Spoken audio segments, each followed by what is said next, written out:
മരണത്തിൻ വേദനയുണ്ട്, മറക്കാത്ത രുചി അതിലുണ്ട്. സഹിക്കുമോ വേദന കൊണ്ട്, തുണയ്ക്കുമോ റബ്ബിത് കണ്ട്.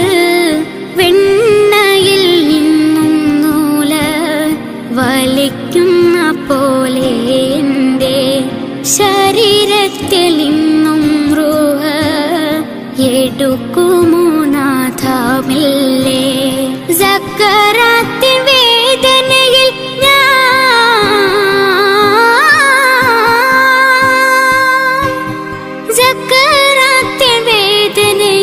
ഞാൻ പിടയുന്ന നേരം എന്നിൽ സഹായത്തിനാരുമില്ല. സലാമത്ത് നൽകൂ നാഥ.